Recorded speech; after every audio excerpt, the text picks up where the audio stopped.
Halo, kembali lagi pada video tutorial program perhitungan belang, beton bertulang. Pada video kali ini akan dijelaskan penggunaan fitur yang tersedia pada program perhitungan belang untuk melakukan desain kebutuhan tulangan elemen struktur sistem ganda, yaitu penggabungan antara sistem rangka pemikul momen khusus dan dinding geser, sesuai dengan SNI 2847 tahun 2019.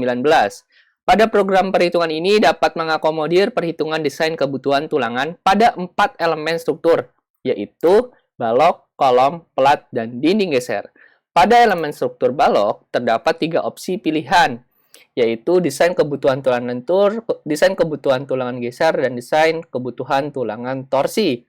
Pada desain kebutuhan tulangan lentur, pengguna dapat menginput secara langsung nilai dari asumsi banyaknya tulangan, sehingga nanti di program perhitungan ini akan memperlihatkan hasil apakah asumsi banyaknya tulangan yang digunakan ini sudah oke atau belum. Jika belum oke, silakan untuk memperbesar diameter tulangan longitudinalnya dan memperbanyak asumsi banyaknya tulangan.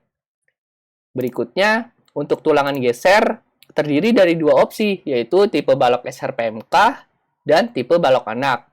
Nah, untuk tipe balok SRPMK sama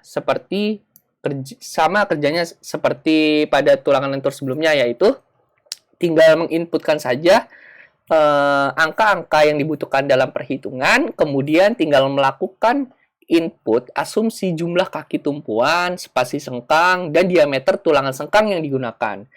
Nanti program perhitungan akan melakukan pengecekan secara langsung. Apakah penggunaan jumlah kakinya, spasi tumpuan, spasi sengkangnya, dan diameter tulang sengkangnya sudah mencukupi atau belum. Seperti itu. Dan sama seperti perhitungan geser pada tipe balok anak, namun di sini terdapat 2 opsi, yaitu step 1 dilakukan pengecekan nilai VS terlebih dahulu. Nah, jika nilai VS 0, digunakanlah pemasangan sengkang minimum.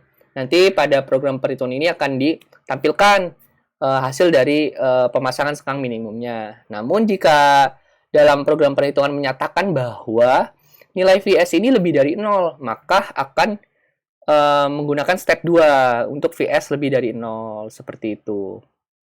Untuk input yang digunakan masih sama seperti yang sebelum-sebelumnya, tinggal menginputkan saja, mengasumsikan kaki sengkang, mengasumsikan jumlah diameter tulangan sengkang yang digunakan. Kemudian untuk yang VS lebih dari 0 sama, nanti akan didapatkan nilai kebutuhan tulangan sengkang yang digunakan. Kemudian, pada perhitungan tulangan torsi, dilakukan 2 step, yaitu pengecekan kebutuhan tulangan torsi. Untuk melakukan pengecekan apakah balok tersebut membutuhkan tulangan torsi atau tidak.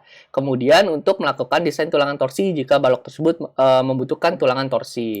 Dalam pengecekan tulangan torsi di sini terdapat beberapa input yang harus dimasukkan. Kemudian untuk desain tulangan torsi tinggal melakukan input angka sesuai yang dibutuhkan pada kolom input ini. Nah, nanti juga melakukan asumsi nih, diameter tulangan pinggangnya berapa. Terus untuk diameter tulangan longitudinal dan sengkang kan berdasarkan perhitungan sebelumnya yang sudah digunakan. Untuk nilai N kaki tumpuan, N kaki lapangan juga menggunakan perhitungan sebelumnya. Lalu untuk penggunaan tulangan longitudinal torsi, di sini juga dilakukan asumsi untuk tumpuan atasnya berapa, tengahnya berapa, bawahnya berapa. Nanti secara otomatis program perhitungan ini akan mengevaluasi seluruh perhitungan pada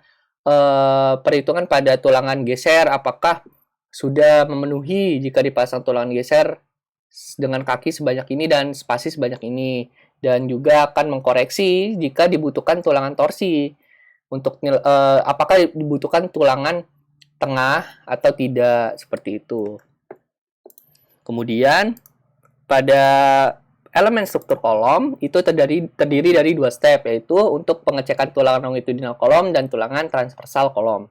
Pada perencanaan desain tulangan elemen struktur kolom dan dinding geser, program perhitungan ini membutuhkan kolaborasi dengan program perhitungan lainnya seperti SP kolom, CSI kolom. Nah, untuk apa? Untuk mendapatkan nilai kebutuhan tulangan longitudinal, jumlah tulangan longitudinal yang digunakan, dan untuk mendapatkan nilai momen pada kolom tersebut dari diagram interaksi. Sehingga pada program perhitungan ini tinggal dilakukan pengecekan apakah jumlah tulangan longitudinal yang digunakan sudah masuk dalam rasio syarat atau belum. Dan untuk kebutuhan tulangan langsung dikalkulasikan pada program perhitungan ini apakah sudah memenuhi atau belum. Kemudian untuk tulangan transversal kolom juga sama, tinggal melakukan input dari hasil SP kolomnya atau CSI kolomnya dan melakukan asumsi penggunaan banyaknya kaki, sengkang, dan asumsi tulangan sengkang digunakan. Jika oke, maka pengguna dapat langsung menggunakan asumsi yang direncanakan. Jika tidak oke, pengguna harus menambahkan diameter tulangan sengkang atau menambahkan banyaknya kaki tulangan sengkang. Kemudian pada elemen struktur plat ini dilakukan berdasarkan momen ultimate yang ditinjau. Jadi nanti kita tinggal masukkan mutu beton, mutu tulangan, terus MU-nya berapa pada daerah yang ditinjau, lebar stripnya berapa, nanti akan mengeluarkan AS atau kebutuhan tulangan yang digunakan. Kemudian untuk elemen struktur dinding geser sama seperti kolom, perlu untuk kolaborasi dengan program perhitungan lainnya seperti SP kolom dan CSI kolom atau program perhitungan lainnya yang akan mendapatkan output gaya-gaya dalam kolom.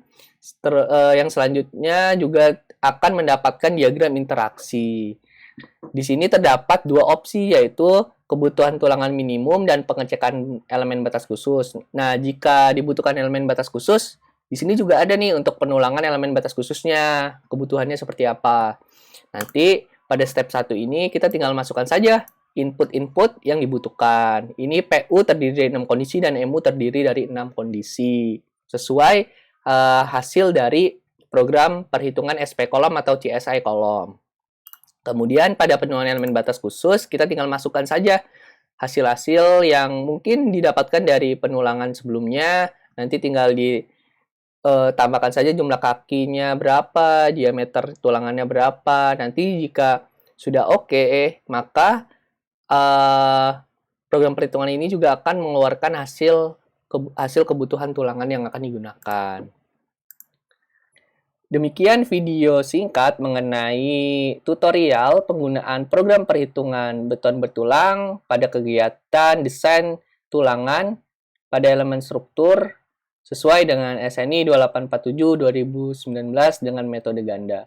Terima kasih. Bila ada salah kata, bila ada kekurangan, apapun itu, mohon maaf. Sampai jumpa di video selanjutnya.